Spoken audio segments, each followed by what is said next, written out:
निसर्गावर प्रहार करणारा तो मानव आणि त्याचंच उत्तर निसर्गाच्या प्रकोपाच्या माध्यमातून देणारा तो निसर्ग.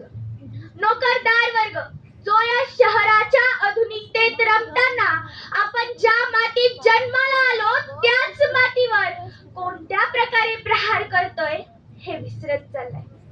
आज नाशिक येथील तपोवन फक्त आणि फक्त साधू महाराजांच्या कुंभमेळ्यासाठी तोडण्याचे आदेश दिले गेले. अरवली पर्वतरांग एक अशी ऐतिहासिक पर्वतरांग जी अनेक नद्यांचा उगम स्थान आहे, जिच्या एका बाजूस जगातील 17व्या क्रमांकाचं थराचं वाळवंट तर दुसऱ्या बाजूस भारताची राजधानी असलेली दिल्ली स्थित आहे. आज ती सुद्धा तोडण्याचा निर्णय ही लोक डोळे झाकून घेत आहेत का?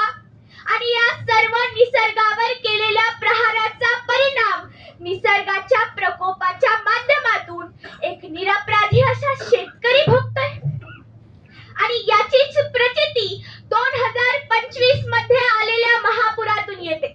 एकीकडे मुंबई पुण्यामध्ये 2-2 लाखाचे मोबाईल घेण्यासाठी लोकांच्या रांगा लागलेल्या दिसल्या, तर दुसरीकडे थोडासा भात आणि बिस्किटचा पुडा भेटावा यासाठी शेतकरी राजा बांधावर उभा दिसला. म्हणूनच आज या महाराष्ट्रातील सर्व शेतकऱ्यांसाठी एका शेतकऱ्याचीच मुलगी मी नमिता सुवर्णा मंगेश सांगे विचार मंचावर विचार मंथनासाठी विषय मांडत आहे, पुरात अडकलेला शेतकरी राजा.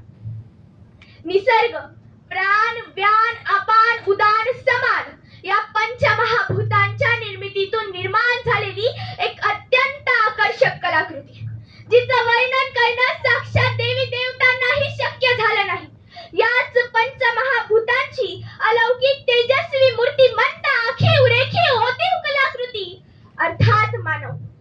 निसर्ग व मानव यांची एकमेकांबद्दलची मैत्री अनंत काळापासून आहे आणि जगाच्या अंतापर्यंत राहणार यात मात्र शंका नाही. याच निसर्गाच्या मैत्रीला कर्तव्याची जाण म्हणून निर्माण झालेले पर्जन्यमेघ, त्यातून पडणारे सुंदर असे पावसाचे थेंब जे मानवाच्या सर्वोपरी प्रगतीसाठी नेहमीच महत्त्वाचे आहेत. आणि या पर्जन्याच्या पाण्याच्या प्रत्येक थेंबाला एकत्रित करून आजूबाजूचा प्रदेश सुजलाम सुफलाम करणारी माता अर्थात नदी. आज इतिहास साक्षीला आहे. मोहिंजोदडो, हडप्पा संस्कृती, आर्य संस्कृती या नदीच्या काठी नदीच्या सहाय्याने उदयाला आल्या आणि अधिक विकसित झाल्या. अर्थात संपूर्ण मानवावर आईच्या ममतेप्रमाणे प्रेमाचा अमृत वर्षाव करणारा तो निसर्ग आणि त्याची निर्मिती अर्थात नदी. पण का कुणास ठाऊक आज याच मैत्रीत शत्रुता निर्माण झाली. निसर्गाचा प्रकोप वाढला. जगाच्या इतिहासात असं एकही ठिकाण नाही जे या निसर्गाच्या प्रकोपाला सामोरं गेलं नाही. एका हाताने टाळी वाजत नाही हे उगीचच म्हटलं जात नाही. आज निसर्गाच्या या लहरी स्वभावाला सर्वात जास्त जबाबदार हा मानव आहे. 21व्या शतकात प्रगतीचा टप्पा गाठत असताना प्रगत तंत्रज्ञानाचा अतिरेकी वापर, वाढतं शहरीकरण, रस्ते रुंदीकरण यांसारखे बदलाव करत असताना पिंपळ वड हे भरभरून प्राणवायू देणारे वृक्ष दिसेनासे झाले आणि त्यांची जागा फक्त शोभा म्हणून दिसावी असे वृक्ष घेऊ लागले. आणि म्हणूनच आज या महाराष्ट्रातील शेतकऱ्याच्या मुलानं आपल्या शेतीत जाऊन शेतीच्या नुकसानाचे रील्स बनवले ना, तर आज हीच महाराष्ट्राची अतिवृष्टी जगात ट्रेंड ठरेल. जमिनीचा ट्रेंड जाऊन जमिनीवरचा ट्रेंड येईल एवढं मोठं पावसाचं संकट आज महाराष्ट्रातील शेतकऱ्यांवर ओढवलंय. साधा खिशातला रुमाल हरवला तरी दिवसभर शोधणारे आपण. विचार करा, ज्या शेतकऱ्याचं 4 महिने कष्ट करून पिकवलेलं पीक क्षणात मातीमोल झालं, त्या शेतकऱ्याची अवस्था काय असेल? आज महाराष्ट्रातील शेतकऱ्याची अवस्था ही शब्दात सांगण्यापलीकडची.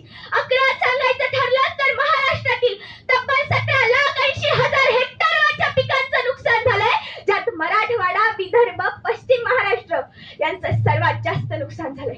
अतिवृष्टीनं प्रमुख पिकांचं नुकसान झालंय आणि महाराष्ट्रातील शेतकरी हा मोठ्या संकटात सापडलाय. आणि म्हणूनच शेवटाकडे जाताना एवढंच म्हणेन की आपल्याच कृतीचा झाला निसर्गावर प्रहार. आपल्याच कृतीचा झाला निसर्गावर प्रहार. त्यातूनच निर्माण झाला प्रकोपाचा हा भार. संरक्षणाची शिकवण देतो माझा आजचा हा विचार.